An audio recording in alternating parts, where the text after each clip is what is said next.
지난주부터 매일 성경 큐티 코람데오 바이블 타임 말씀을 이사야서로 나누고 있습니다.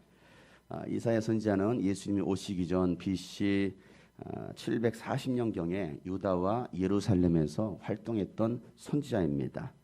하나님은 이사야 선지자를 통해서 이스라엘 민족 백성들에게 하신 첫 말씀, 뭐든지 첫 말씀이 중요하잖아요. 첫 말씀을 이렇게 선포케 합니다. 이사야서 1장 2절부터 3절 말씀을 보면 하늘아 들어라, 땅아 귀를 기울여라. 주님께서 말씀하신다. 시작. 내가 자식이라고 기르고 키웠는데 그들이 나를 거역하였다. 수도 제 임자를 알고 나귀도 주인이 저를 어떻게 먹여 키우는지 알건만은 이스라엘은 알지 못하고 나의 백성은 깨닫지 못하는구나 라고 말하고 있어요. 하늘아 들어라, 땅아 들어라, 귀를 기울여라.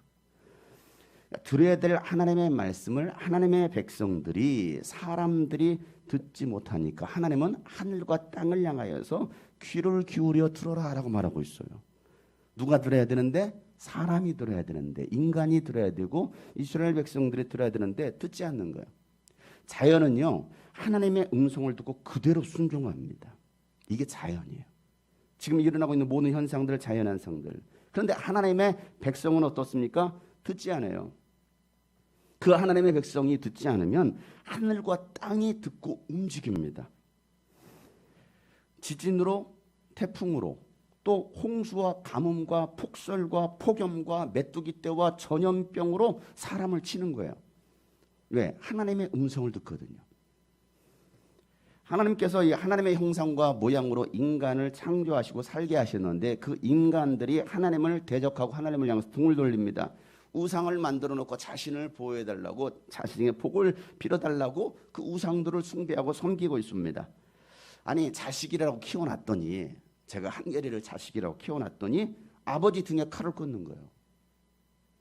이런 폐륜 같은 그런 죄악을 누가 짓고 있느냐? 이스라엘 백성들, 하나님의 형상으로 만들어진 인간들이 짓고 있다는 거예요. 짐승도 주인을 알아봅니다. 어떻게 먹여 키웠는지 알거든요. 그런데 이스라엘 백성, 이스라엘 민족은 깨닫지 못하더라는 거예요. 뭐 방송 프로그램에 세상에 나쁜 개는 없다. 세상에 나쁜 개는 없고 개는 훌륭하다라는 프로그램이 있어요. 개도요, 짐승도요, 훈련시키면요, 그 말을 듣습니다. 처음에는 안 듣는 것 같은데도 훈련사가 지속적으로 반복 훈련을 시키면요, 짐승도 듣더라는 거예요. 그런데 인간은 어떻습니까? 훈련을 시켜도 듣지 않아요. 신앙생활을 5년, 10년, 30년을 해도 듣지 않아요. 오히려 창조주 하나님을 향해 대항하고 칼을 드는 거예요. 아담 이후로 타락한 인간들의 모든 생각과 교육은 다 악하더라. 이게 성경에서 말하는 창세기 6장에 보면 노아 시대 때 하나님께서 이렇게 말씀하시죠. 주님께서는 사람의 죄악이 세상에 가득 차고 마음에 생각하는 모든 계획이 뭐한다고요? 언제나 악할 뿐이다. 언제나 매일같이 인간의 생각과 인간이 하는 모든 계획들은 다 악하다는 것입니다. 여러분, 이 생각이 저주받으니까 악한 계획을 세우는 거예요. 생각이 선하면요, 악한 계획을 세우지 않아요. 그런데 생각이 저주받으면요, 계획도 악해지는 겁니다. 그리고 사람들의 삶이 온통 다 썩어 있다는 거예요. 12절에 이렇게 말하죠. 하나님께서 이 땅을 보시니 썩어 있었다. 어느 정도입니까? 살과 피를 지니고 땅 위에 사는 모든 사람들의 삶이 속속들이 썩어 있다는 거예요. 어디 하나 썩지 않은 구석이 없다는 거예요. 다 인간들의 삶을 보면 다 썩어 있어요.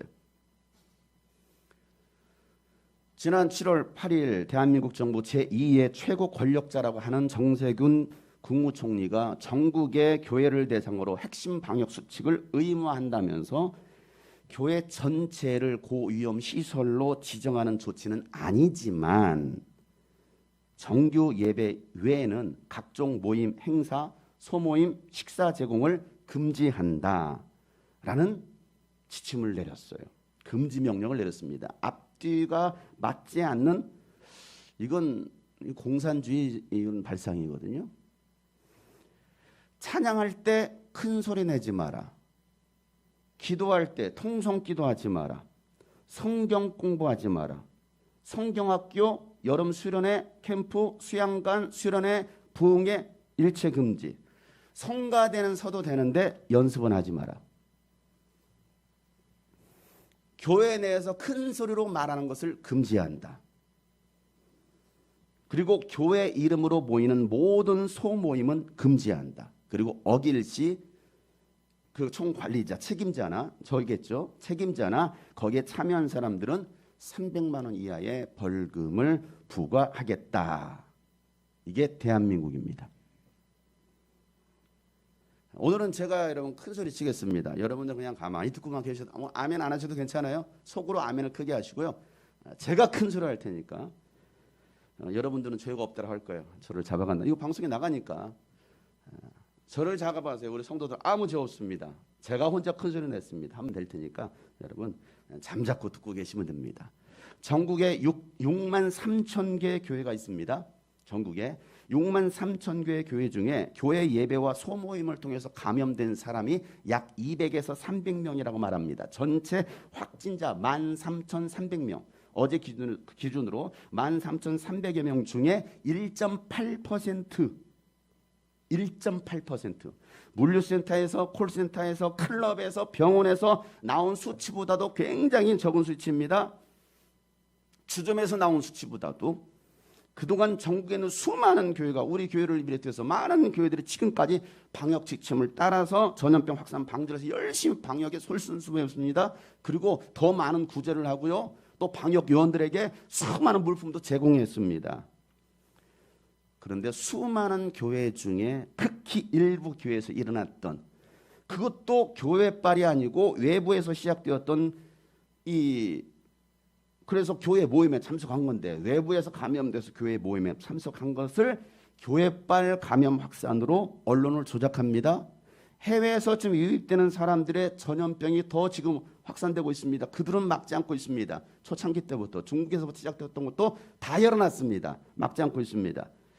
정부가 초기부터 전염병을 잡지 못한 것을 지금 어디다 돌리고 있느냐? 바로 교회에다가 여러분에게 책임을 돌리고 있습니다. 여러분 이러한 행정지침을 우리는 묵과해서는 안 됩니다. 지지난주까지 있었던 언론에서는요 수원교회빨이라고 보도되고 있었던 수원중앙침례교회라고 방송이 계속 뉴스 나갔습니다. 우리 같은 소속된 지방이잖아요. 여러분 가보셔야 알잖아요.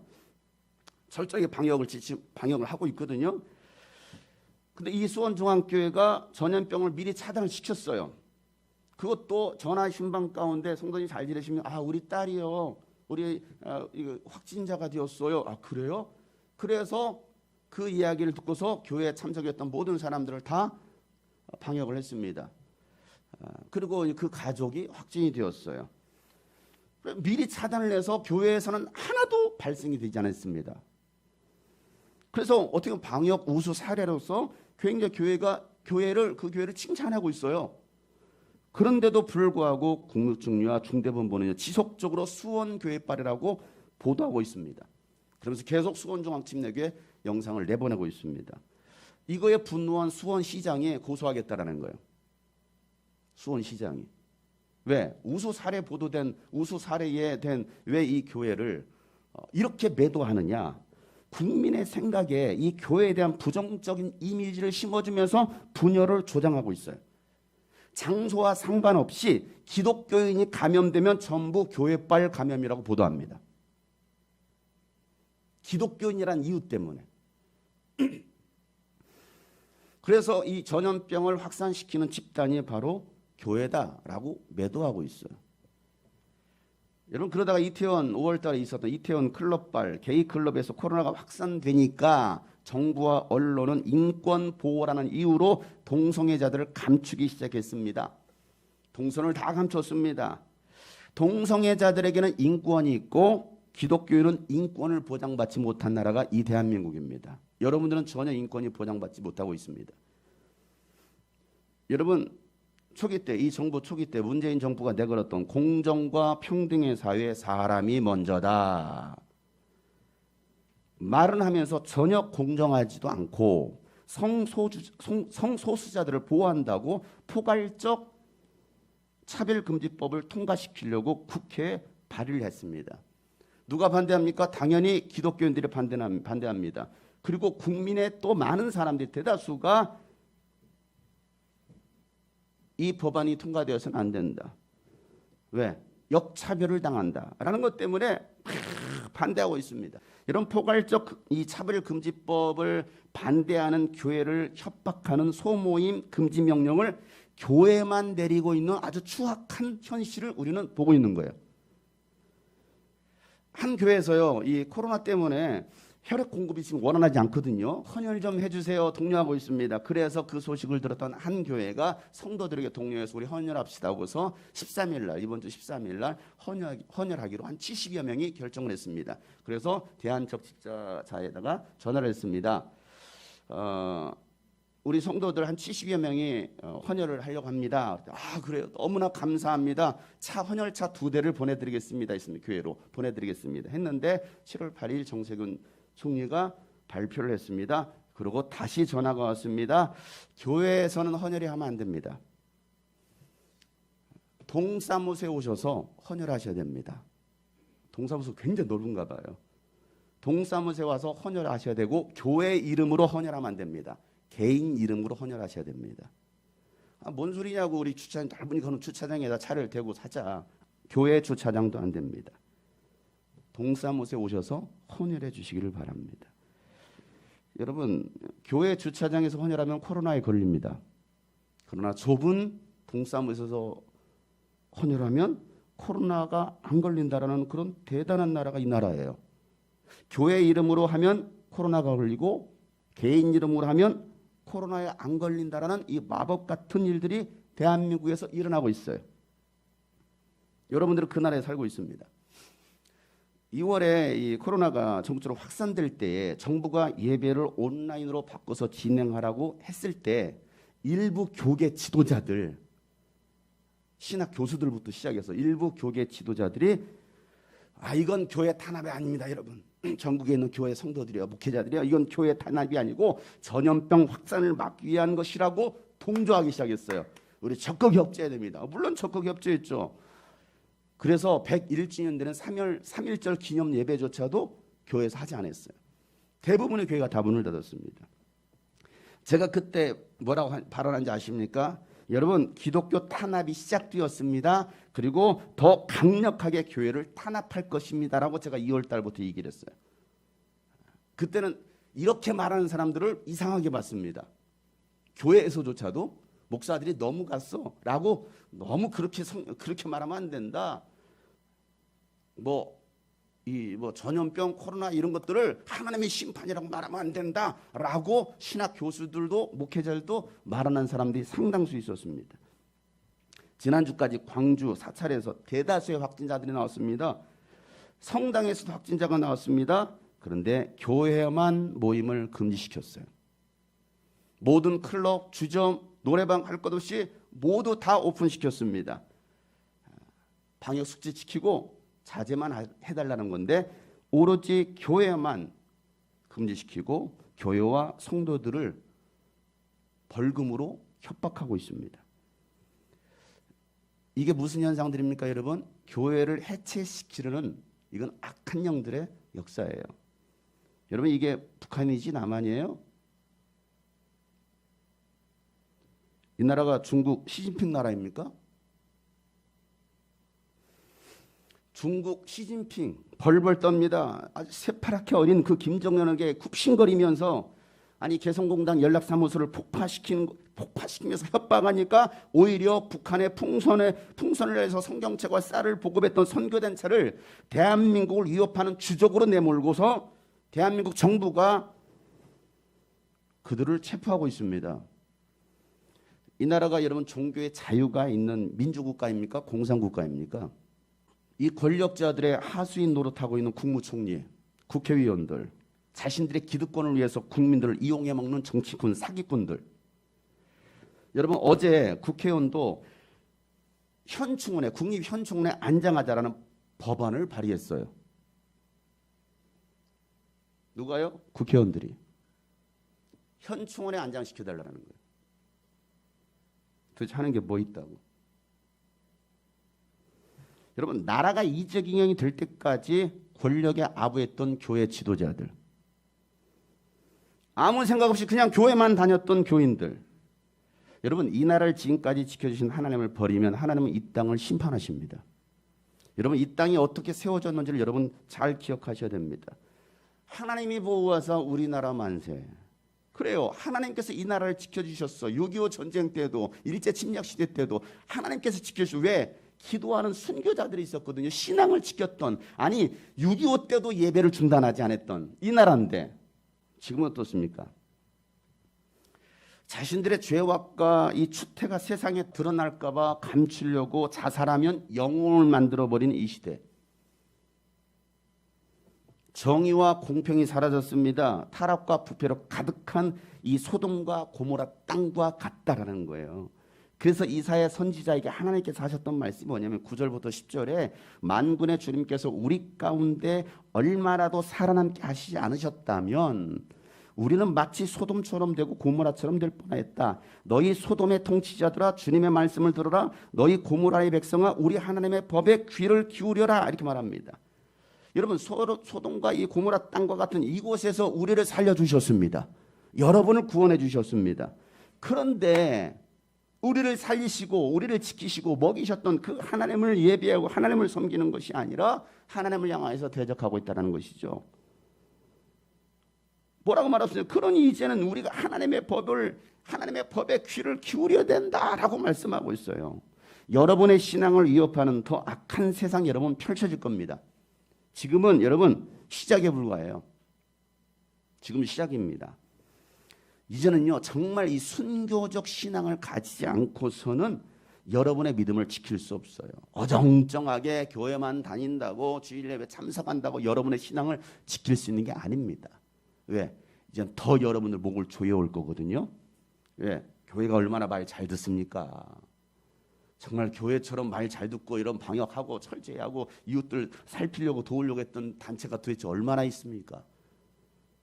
말 잘 듣거든. 하지 말라니까 예배 안 드리네. 어이구 마스크 쓰라니까 다 쓰잖아 이렇게. 얼마나 말 잘 들어요. 클럽 가보세요. 마스크 써요? 주점 가보세요. 마스크 써요? 카페 가보세요. 바글바글합니다 여러분. 제가 뉴스를 보면서 정말 황당한 그런 리포터 이야기를 들었어요. 지금 얼마나 방역수칙을 잘 지키는가 하고 봅시다 하면서 막 이것저것 주점도 가고 막 다녔어요. 그러니까 거리 지키도 안 하고 마스크도 안 쓰네요. 식당에 가서 사람들이 바글바글하고 서로 마주보고 밥을 먹네요. 그래서 밥을 먹는데 마스크를 쓴 사람이 한 사람도 없습니다. 이게 공영방송 리포터가 하는 이야기입니다. 그럼 여러분 마스크 쓰면서 밥을 먹어요. 교회 안에서는 밥을 먹으면 안 되고 교회 밖에 식당 가서 밥을 먹으면 괜찮아요. 교회에서는 어떤 모임을 해도 안 되고 밖에 가서 카페 가서 모임을 하면 괜찮대요. 그래서 어제도 교회에서 모이지 않고 소모임이라고 하니까 우리 사냥팀들을 데리고서 맥도날드 가가지고 맛있게 먹으면서 막 더 크게 얘기했어요. 더 크게. 그랬더니 눈치 없는 우리 청년들이 목사님 그러더라고. 목사님이라고 옆에 앉았던 사람들 다 피하더라고요. 우리를 어떻게 보는 거예요? 감염시키는 사람들을 보는 거예요. 교회 모임으로 모이며. 여러분 예수님께서 말씀해 주신 예언이 그대로 이루어지고 있는 거예요. 마태복음 24장 9절부터 보면 제자들이 마지막 때가 어떤 일이 일어나겠습니까? 라고 했던 예수님이 하셨던 야 그때에 사람들이 너희들을 환난에 넘겨줄 거야. 이제는 우리 이 교회 주변 사람들이 이 교회를 보고서 이제 고발할 거리를 샀습니다. 왜? 이게 지금 명령을 했으니까. 여기서 목소리가 크게 난다. 이건 공적인 예배잖아요. 근데 이 공적인 예배에 뭔가 소모임을 하는 사람들이 많이 있는 것 같다. 그러면 신고하면 돼요.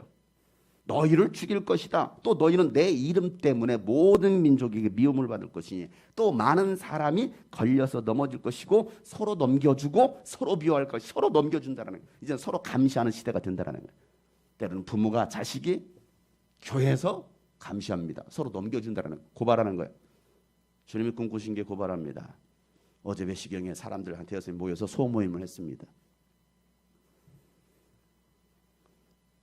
아까도 10시경에 공무원들이 왔다 갔어요. 그러면서 하는 얘기가 여기 교회는 정말 잘하고 있습니다.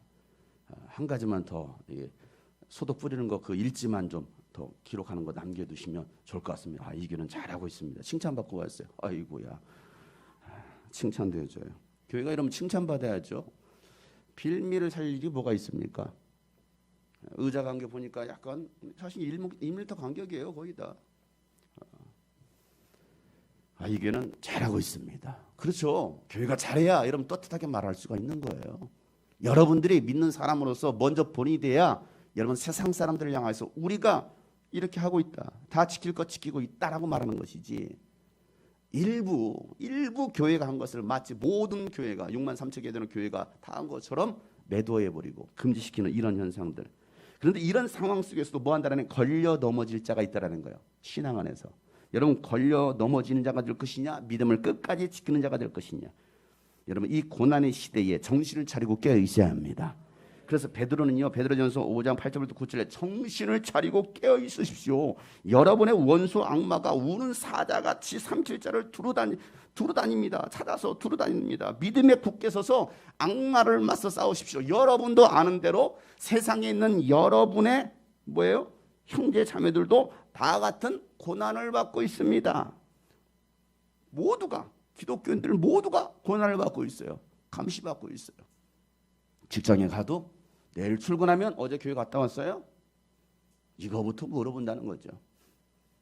공무원들은 아예 가지도 못해요.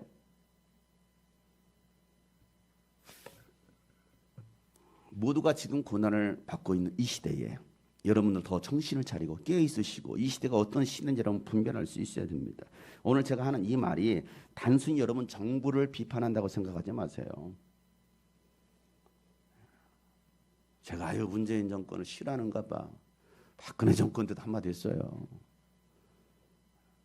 하나님 법 안에서 하지 않는 일들을 할 때는 생명을 보존하는 일들을 하지 않을 때는 할 말을 해야죠. 여러분 예수님께서 예언하신 시대에 우리가 살고 있어요. 그러니까 여러분 지금 이 시대가 어느 시대인지를 분별하고 더욱 정신을 차리고 우리 믿음을 지켜서 순교의 신앙으로 살아가자는 거예요. 하나님께서 여러분을 지키실 것입니다. 세상이 우리를 다 흔들어 놔도 우리는 믿음 위에 굳게 서 있어야 합니다. 이게 우리가 가고자 하는 방향인 거예요. 여러분 이 나라를 위해서 기도하시길 바랍니다. 공정한 사회, 공평과 공의가 흐르는 여러분 이 나라가 될 수 있도록 여러분 기도하시길 바랍니다. 공정한 사회는요 모든 소모임, 모든 소그룹을 동일하게 금지시키는 거예요. 유럽이나 이런 데들은요 2인 이상 모이지 말라. 법으로 2인 이상 벌금을 때린대요. 모두에게 적용시키면 이건 공정한 거예요. 그렇잖아요. 50인 이상 모이지 마라. 지금도 독일은요 50인 이상 모이지 말라라는 거예요. 법으로 모든 모임 이게 공정한 사회인 거예요. 침례 요한이 이 이사야 선지자의 말씀을 가지고서 광야에서 외쳤습니다. 그리고 나서 선포하기를 나보다 더 능력 있는 이가 내 뒤에 오신다. 나는 몸을 굽혀서 그의 신발을 끈을 풀 자격조차도 없다. 나는 여러분에게 물로 침례를 주지만 그는 여러분에게 성령으로 침례를 주실 것이다. 나는 쇠해야 하고 그는 흥하여야 하리라 라고 말하면서 내가 주인공이 아니라 내 뒤에 오시는 이가 바로 주인공이고 메시아다라고 말합니다. 그 무렵에 예수님이 갈릴리 나사렛에서 오셔서 요단강에 있는 누구에게? 침례 요한에게 오는 거예요. 예수님께서 침례 요한을 향해서 걸어옵니다. 그때 요한이 예수님을 보고서 이렇게 선포합니다. 오늘 29절 말씀 다 같이 한번 읽겠습니다. 요한복음 1장 29절 시작. 다음 날 요한은 예수께서 자기에게 오시는 것을 보고 말하였다. 보시오 세상 죄를 지고 가는 하나님의 어린 양입니다. 그렇습니다. 예수님은 세상 죄를 지고 가는 하나님의 어린 양입니다.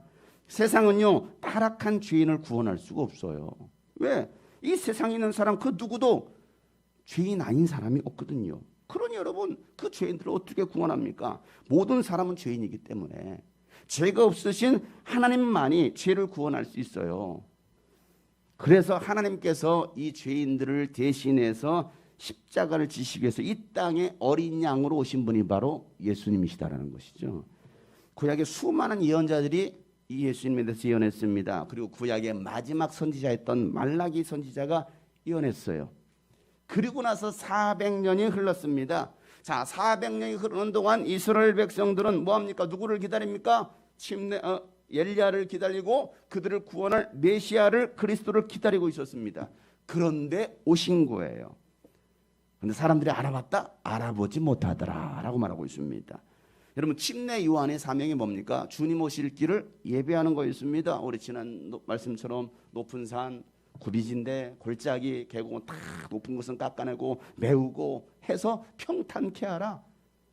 그 길을 곧게 하라는 거예요. 누가 오시도록? 예수님께서 오시도록, 메시아가 오시도록 왕의 대로를 만들라라고 700년 전에 이사야 선지자를 통해서 하셨고, 이제는 이 침례 요한을 통해서 이 말씀을 선포하게 하는 거예요.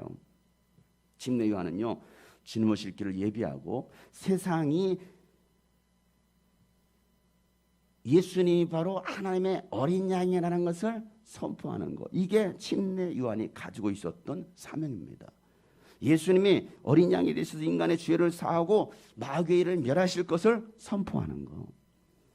침례 요한은요, 예수님께 침례를 줍니다. 그러자 하늘로부터 소리가 들리기를. 자, 어떻게 들립니까? 오늘 마가복음 1장 10절부터 11절 말씀이요. 다 같이 시작. 예수께서 물속에서 막 올라오시는데 하늘이 갈라지고 성령이 비둘같이 자기에게 내려오는 것을 보셨다.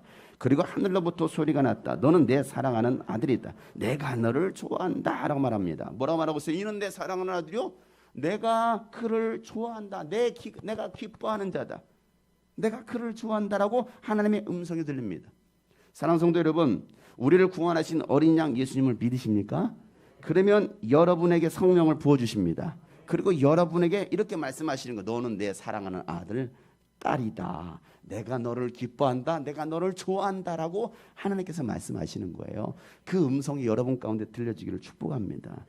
다 싫어해도 하나님이 좋아하면 되는 거 아니에요? 그렇잖아요. 여러분들이 저를 별로 안 좋아해도 하나님이 좋아하면 되는 거고, 그죠? 예. 아멘 크잖아요. 이런 때는 안 좋아한다는 것이거든요. 감사해요. 괜찮아요. 여러분, 하나님께서 여러분을 좋아하시고 기뻐하시는 걸 믿으시길 바랍니다. 구원받은 여러분 보시고 하나님께서 좋아한다. 성령 받은 여러분을 하나님의 아들, 딸이라고, 자녀라고 말씀하시는 거예요. 여러분은 하나님의 자녀가 되었습니다.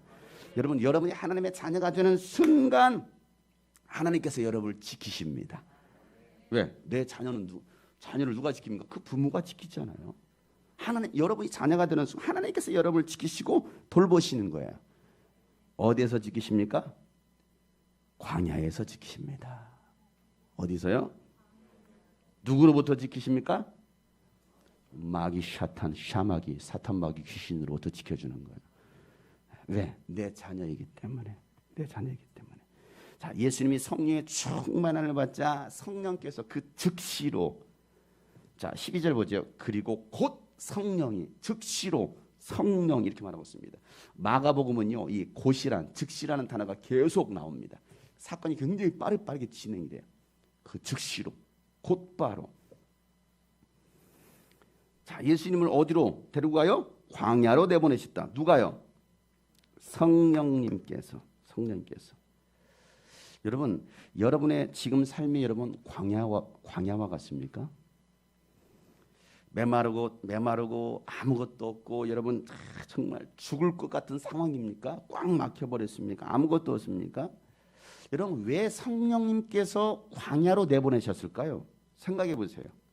좋은 것도 아니고 푸른 초장 쉴 만한 물가도 아니고 왜 하필이면 성령께서 광야로 내보시냐는 거예요. 그것도 언제? 성령 충만함을 받고 난 다음에 광야로 내보내시는 하나님. 왜 그러실까? 하나님을 의지하라는 거예요.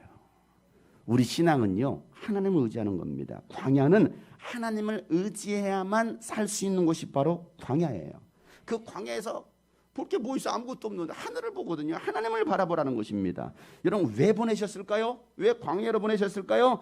믿음을 시험하시고 여러분들을 연단하시려는 하나님의 계획, 하나님의 의도인 거예요. 마귀가 여러분을 유혹하려고 찾아왔을 때에 능히 이길 수 있는 믿음을 갖추게 하시려고 여러분을 광야로 내보내셔서 훈련시키시는 거예요. 그러니 왜 나는 이 광야에 있어요? 나는 왜 인생 이렇게 살아야 돼요? 이런 원망, 불평, 짜증이 아니라 하나님이 나의 믿음을 연단시키시는구나. 정금같이 나오게 하시려고. 어디? 하나님 나라에 들어가게 하시려고. 그래서 광야에서 며칠 동안 기도하십니까? 40일 동안 금식하면서 기도하시자 사탄이 시험하려고 예수님을 찾아옵니다. 13절 말씀이죠. 다 같이 시작. 예수께서 40일 동안 광야에 계셨는데 거기서 사탄에게 시험을 받으셨다. 예수께서 들짐승들과 함께 지내셨는데 천사들이 그의 시종을 들었다. 여러분, 여러분의 기도 생활하면요, 사탄이 시험하지 않는 게 아니에요. 마귀가 여러분을 시험하지 않는 게 아니에요. 우리가요, 신앙생활을 좀 잘 해보려고 하잖아요. 그러면 사탄도 여러분을 시험합니다. 여러분들이 그냥 신앙과 멀어지잖아요. 사탄은 관심 없어요. 왜? 어차피 지옥 갈 건데 뭐 어차피 내 자식인데. 그런데 여러분들이 뭔가 영적인 비밀을 알고서 신앙생활을 영적으로 막 하려고 몸부림치면 사탄도 여러분에게 접근하고 여러분들을 시험합니다. 예배 생활하고 헌신 충성 다 하면요, 사탄은요 여러분을 가만 놔두지 않습니다. 여러분, 기도로 준비한 사람은요 사탄의 시험에도 말씀으로 이길 수 있는 것이고, 기도하지 않는 사람은요 시험에 드는 거예요. 그래서 예수님께서 뭐라고 말씀하십니까? 너희는 시험에 들지 않도록 깨어 기도하라, 이렇게 명령하신 거예요. 왜? 기도로 미리 사전에 준비하라는 거예요. 사탄이 우리를 공격할 것이기 때문에 기도한 자들은 그런 시험이 왔을 때 한 대 맞을 수 있죠. 터질 수 있어요. 코피 터질 수 있어요. 그래도 뭡니까? 쓱 닦고 일어나는 거예요. 댐베 쉽게 하면서. 근데 무방비는 아무것도 준비 안 됐어. 그럼 뭐합니까? 그냥 뒤지게 얻어 터지는 거예요. 끝나는 거예요. 그냥 KO성, KO 패. 그래서 예수님은 시험에 들지 않도록 깨어 기도하라고 말씀하시는 거예요. 마가복음에서는요 사탄에게 시험 받았다라고만 기록하고 있어요. 다른 내용 기록하고 있지 않습니다. 그런데 마태복음에서는 세 가지 시험을 기록하고 있습니다. 첫 번째 시험이 뭡니까? 네가 하나님의 아들이거든 돌로 빵을 만들어 먹어봐라, 이렇게 말합니다. 뭐이거든? 에? 하나님의 아들이거든. 이거. 야, 네가 진짜 하나님의 아들이야? 네가 하나님의 아들이거든. 야, 이 돌 가지고 빵 되어서 빵을 한번 만들어봐라 라고 말하고 있습니다. 마귀는요 하나님의 아들인 걸 알아요. 여러분들이 정말 성령 받은 하나님의 사람이라고 하면 여러분들이 하나님의 자녀인 것을 마귀는 안다니까요. 영적인 존재는. 그런데 뭐 하는 거예요? 시비 거는 거예요. 시비 거는 거예요. 그래, 내가 하나님의 자녀다 어쩔래? 이렇게 나오는 게 아니에요. 여러분, 돌로 빵을 만들 수 있다는 것도 알고 있어. 예수님께서 돌로 빵을 못 만들까요? 만들어요. 그러니까 교묘하게 유혹하는 거예요. 속이는 거예요. 그래, 내가 하나님의 아들이다, 이렇게 나오게 하려고. 예수님이 40일 동안 금식하셨기 때문에 배가 고프셨어요. 마귀는요 인간의 가장 연약한 부분인 생리적인 욕구를 가지고서 유혹합니다. 여러분들을, 우리를 유혹할 때 가장 인간의 기본적인 욕구가 있거든요. 그 욕구를 가지고서 우리를 유혹해요. 그런데도 예수님은 이 사탄의 말을 듣지 않습니다. 그래? 자, 빵이 만들어져라. 봐, 만들었다. 내가 하나님의 아들이지. 이러고 예수님은 그하고 대화 상대 가치가 아닌 거예요. 너 교회 다닌다며? 너 예수 믿냐? 대화 상대 가치가 아닌 거예요. 그런 사람들은 여러분 상대할 필요가 없는 거예요. 예수님 뭐라고 말씀하십니까? 야, 이 떡으로 뭐 사는 것이 아니라 하나님의 말씀으로 사는 거야. 이 떡 같은 놈아. 라고 말하는 거예요. 자, 4절 말씀. 예수께 대답하셨다. 성경에 기록하기를 사람이 빵으로만 살 것이 아니라 하나님의 입에서 나오는 모든 말씀으로 살 것이다. 그래요. 여러분, 육신의 빵보다도 하나님의 말씀으로 사는 존재가 사람이다라는 것을 말씀하고 있어요. 사람은 이렇게 말하잖아요. 우리들은 빵도 먹어야 되지만 육신의 빵도 필요하고 돈도 필요합니다. 의식주가 필요해요. 그러나 더 중요한 하나님의 말씀 우선순위가 바뀌는 순간 여러분 사탄의 종이 되는 거예요. 그래, 나 지금 당장 빵이 필요하지. 자, 만들었다. 내가 하나님의 자녀지. 왜? 입증 됐냐? 이렇게 말하는 게 아니라 사람이 빵으로만 사는 게 아니야. 인간의 생존 욕구를 채운다고 해서 그게 인간이 아니야. 하나님의 말씀으로 사는 게 진짜 인간이야 라고 예수님 말씀하십니다. 하나님의 자녀는요 사탄의 말을 듣는 자가 아니라 하나님의 말씀으로 사는 자들입니다. 두 번째 시험은요 성전 꼭대기로 데리고 가서 뭡니까? 뛰어내리라는 거예요. 거룩한 하나님의 성전 꼭대기로 뛰어내려라. 그러면 천사들이 와서 너를 살려줄 것이다, 이렇게 말합니다. 자, 5절부터 6절 말씀입니다. 다 같이 시작. 그때는 악마는 예수를 그 거룩한 도성으로 데리고 가서 성전 꼭대기에 세우고 말해, 내가 하나님의 아들이거든 여기서 뛰어내려 보아라. 성경에 기록하기를 하나님이 너를 위하여 자기 천사들에게 명하실 것이다. 그리고 그들이 손으로 너를 떠받쳐서 너의 발이 돌에 부딪지 않게 할 것이다 했다. 또 뭐라고 하시면 내가 하나님의 아들이거든. 또 이렇게 유혹하는 거예요. 내가 하나님의 아들이거든. 자, 그때 예수님께서 뭐라고 말씀하십니까? 7절에 예수께서 마귀에게 말씀하시기를 또 성경에 기록하기를 시작. 주 너희 하나님을 시험하지 말아라. 뭐라고 말씀하셔요? 하나님 시험하지 마. 여러분 하나님 시험하지 마세요. 이 말은 뭐만 괜한 짓 하지 말라는 거예요. 괜한 짓. 내가 하나님의 자녀가 되었으니까 내가 하나님의 아들이니까 뛰어내려도 천사가 나를 받쳐줄 거야. 나를 살려줄 거야. 하나님 나를 지켜주실 거야. 아 무슨 독을 마시려 해를 받지 않는다고 말씀해. 나 무슨 독 마셔. 나 하나님에 입증할 거야. 죽는 거예요. 이건 뭐 하는 거예요? 시험하는 거예요. 시험. 하나님을 시험하는 거예요. 그러니까 하나님을 시험하지 말라는 것입니다. 여러분 내가 하나님의 자녀니까 이것쯤은 내가 이길 수 있어. 술 한잔 하는 것도 내가 이길 수 있어. 믿음으로 모든 음식은 감사함으로 뭐라고 했잖아. 시험하는 겁니까? 여러분 내가 무슨 일을 해도 천사가 나를 지켜줄 거야 라는 여러분 생각을 버리셔야 됩니다. 그게 마귀가 우리를 유혹하는 거야. 넘어지게. 너 하나님의 자녀되며 하나님의 아들이라며 이런 교미한 말로 너 교회 다닌다며 라는 그런 교미한 말로 여러분을 미혹하고 있어요. 자, 세 번째 시험이 뭡니까? 높은 산으로 데려갑니다. 그래서 뭐라면 이 세상 모든 권세와 영광을 다 보여주고서 야 나에게 절해봐. 한 번만 절해. 그럼 내가 이거 다 줄게 라고 유혹합니다. 이 말은요 마귀는요 이 세상의 모든 세상의 권세 영광 이 세상의 모든 것들을 다 가지고 있다는 거예요. 장악하고 있다는 거예요. 얼마든지 여러분에게 줄 수 있어요.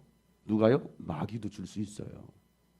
마귀가 여러분 부자 만들어줄 수 있어요. 여러분 세상에서 잘 나가도록 성공하게 마귀가 얼마든지 해줄 수 있어요. 뭐 할 때? 마귀를 경배할 때 이겁니다. 8절부터 9절 말씀이에요. 다 같이 시작. 또다시 악마는 예수를 매우 높은 산으로 데리고 가서 세상의 모든 나라와 그 영광을 보여주고 말하였다. 네가 나에게 엎드려 절을 하면 이 모든 것을 내게 주겠다. 이렇게 말합니다. 여러분 사탄에게 경배하고 숭배하고 예배하면요 이 모든 권세를 다 가질 수 있다라고 말하고 있습니다. 세계적인 미국의 빌보드 차트 1위도 할 수 있고요. 누구에게 사탄에게 숭배하면 빌보드 차트 1위도 만들어줘요. K-팝이 여러분 그냥 뜬다고 생각하지 마세요. 세계 경제도 가질 수 있고요. 사탄에게 경배하면 정치, 종교, 문화, 예술, 군사, 과학까지도 이 세상의 모든 분야를 마귀는 지배하고 있습니다. 그래서 오늘도 사탄은 여러분에게 하나님이 아닌 세상 사탄을 따르라고 뭐합니까? 절하라는 거예요. 한 번만 절하라는 거예요. 한 번만. 여러분 그 한 번만이 결국 우리는 다 망치는 거예요. 예수님께서 이런 유혹을 어떻게 이기십니까? 10절 말씀에 다 같이 그때에 예수께서 그에게 말씀하셨다. 사탄아 물러가라. 성경에 기록하기를 주 너의 하나님께 경배하고 그분만을 섬겨라. 여러분 우리는 우리를 유혹하는 이 사탄을 대적하고 하나님을 경배하고 하나님만을 섬겨야 됩니다. 그럴 때 사탄이 떠나가고 천사가 여러분을 쏙드는 거예요. 자꾸 여러분 유혹합니까? 사탄아 내게서 떠나가라. 이 마귀 새끼야 떠나가라. 예수 이름으로 귀신아 떠나가라. 여러분 선포하시기를 바랍니다. 오직 우리는 하나님만을 섬기는 겁니다. 하나님만을 경배하는 거예요. 이게 사람의 본분이다라는 것이죠. 자, 사탄이 끊임없이 이 하나님의 사람들을 여러분들을 유혹합니다. 먹고 사는 것으로 이렇게 야 먹고 살기 힘들잖아. 무슨 교회야. 야 요즘 세상 봐봐. 지금 교회 가지 말라 그러잖아. 지금 시국이 어느 때인데 교회 가고 그래. 정치를 봐봐. 경제, 문화, 쾌락, 권력, 종교들로 유혹하는 거예요. 우리나라에 20대 메시아가 드디어 오셨습니다. 여러분 20대였던가 30대인가 젊은 남자인데 그를 따른 젊은 사람 한 5천 명이 넘는데요. 우리나라에. 그가 메시아다. 그가 성부 하나님이래요. 신흥 종교가 또 하나 이제 이만희가 또 신천지가 막 하니까 내가 바로 성부 하나님이다 메시아다 하고서 그런 신흥 종교가 또 나왔어요. 근데 젊은 남자예요. 20대인가 30대 초반. 그런데 거기에 현혹된 사람들은 쫓아가요. 그걸 믿어요. 하나님이 아닌 사탄을 숭배하라고 광명의 천사로 가장해서 여러분을 속이고 있습니다. 그럴 때마다 여러분은 거룩하신 하나님의 말씀으로 사탄을 대적해야 됩니다. 사랑하는 성도 여러분, 오늘 우리는요, 이 사탄의 간사한 계략에 속아서는 안 돼요. 그럴듯한 말로 여러분 속이고 있습니다. 전염병 확산 방지를 위한 예방이란 말로 예배를 중단케 했어요. 인권을 보호하자, 인권이라는 말로 그럴듯한 말로 포장해서 하나님의 창조의 원리인 남성과 여성이 아닌 제3의 성을, 포괄적인 성을 인정하라고, 그들을 보호해야 된다라고 아주 간사한 말로 유혹하고 있습니다. 여러분, 소돔과 고모라 이 땅처럼 하나님께서 가장 싫어하는 일을 하게 하려는 거예요. 이게 사단의 세력들입니다. 사단의 세력들. 교회가 그런 것들을 인정하지 않으니까 자꾸 이제 교회들이 목소리를 높이고 있잖아요. 지난주부터 뭐 대형 교회들부터 시작해가지고 이 포괄적인 성차별 금지법은 이거 절대 막아야 됩니다 하면서 대형 교회들이 막 강단에서 선포하고 있거든요. 그러니까 이제는 하다 못해 그냥 우는 사자처럼 그냥 산길자를 찾아다니면서 이제는 소모임 예배를 금지시키고 있는 거예요. 그리고 교회와 성도들을 겁박하는 거예요. 이게 사단의 세력이 아니고서 뭐라고 말할 수 있어요? 교회는 오직 하나님 말씀만을 지키는 것입니다. 우리는 이 성경을 믿는 사람들이에요. 하나님의 원리, 이 성경을 믿는 사람들입니다. 근데 세상은, 사탄은 어떻습니까? 하나님이 아닌 사탄을 숭배하라는 거예요. 성경의 원리에서 떠나게 하는 거예요. 그래서 그 따르지 않는 자들은 뭐 하는 거예요? 가차없이 죽이는 거죠. 가차없이 가둬버리는 거예요. 우리는 지금 광야에 살고 있습니다. 끝까지 믿음으로 견디고 버티면서 말씀으로 사탄을 대적할 때 천사가 여러분을 돕고 사탄은 떠나가고 여러분은 승리하게 될 것입니다. 예수님은요, 우리에게 승리의 비결을 가르쳐 주셨어요. 승리의 비결. 그게 뭐냐? 기도하는 거예요. 기도하는 거. 이럴 때일수록 뭐 하라는 거예요? 기도하라. 시험에 들지 않도록 기도해라. 광야에서 하나님을 바라보는 겁니다. 하나님만 경배하는 것입니다. 하나님의 말씀만을 의지하는 것입니다. 오늘도 이 사탄의 시험을 이겨내시고 승리하는 여러분 되시기를 예수 이름으로 축복합니다. 오늘도 주님은 일하십니다. 오늘도 우리 삶 속에서, 우리 교회 가운데 여러분 삶 속에서 일하고 계셔요. 예수님께서 주신 사명 완수할 때까지 기도를 멈추지 않는 거예요. 여러분, 기도를 멈추지 말길 바랍니다. 전도를 멈추지 않으셨던 것처럼 여러분 더욱더 전도를 힘쓰는 여러분 되시길 바랍니다. 세상이 여러분을 막 막아도 협박을 해도 여러분 하나님을 경배하고 예배하는 일만큼은 여러분 결코 멈추지 말길 바랍니다. 지금이야말로 모이기를 더 힘쓸 때예요. 히브리서 10장 22절 25절 말씀 읽고 마칩시다. 다 같이 시작. 그러니 우리는 확고한 믿음을 가지고 참된 마음으로 하나님께 나아갑시다. 우리는 마음에다 예수의 피를 뿌려서 죄책감에서 벗어나고 맑은 물로 몸을 깨끗이 씻었습니다. 또 우리에게 약속하신 분은 신실하시니 우리는 흔들리지 말고 우리가 고백하는 그 소망을 굳게 지킵시다. 그리고 서로 마음을 써서 사랑과 선한 일을 하도록 격려합시다. 어떤 사람들의 습관처럼 우리는 모이기를 그만하지 말고 서로 격려하여 그 말 가까운 것을 볼수록 더욱 힘써 모입시다. 여러분, 확고한 믿음을 가지시길 바랍니다. 참된 마음을 하나님께 나아가시길 바랍니다. 흔들리지 말고 믿음의 소망, 부활의 소망을 굳게 지키시길 바랍니다. 우리는 이 땅의 전부가 아니에요. 우리는 하늘의 소망을 품고 살아가는 사람들입니다. 서로 마음을 써서 뭐라는 거예요? 사랑과 선한 일을 하면서 격려하라는 거예요. 서로 시기하고 미워하고 다투고 이게 아니라 격려하라는. 여러분 힘든 시기 우리 같이 버텨냅시다. 견딥시다. 이겨냅시다. 격려라는 것입니다. 서로 격려하면서 그날이 가까이 오는 것을 볼수록 지금 여러분 가까이 오고 있잖아요. 이건 재난의 시작에 불과하다고 성경 예언하고 있으니까, 예수님 말씀하셨으니까 그날이 가까이 오는 것을 볼수록 더욱 힘써 모여서 하나님을 경배합시다. 주님께서 멈추시지 않으시니 우리도 멈추지 말자라는 거예요. 주님께서 우리를 향해서 그 큰 길을 여실 것입니다. 오늘도 주님은 우리 가운데 운행하십니다. 그 광야 가운데서 하나님께서 함께 하셨던 것, 성령께서 함께 하셨던 것처럼 여러분 이 광야 같은 삶 속에서 주님께서 우리를 붙드시고 우리를 인도해 가실 거예요. 그 성령을 의지하고 오늘 하루도 여러분 승리, 그래 나는 승리자다 선포하세요. 사단의 세력을 대적하시길 바랍니다.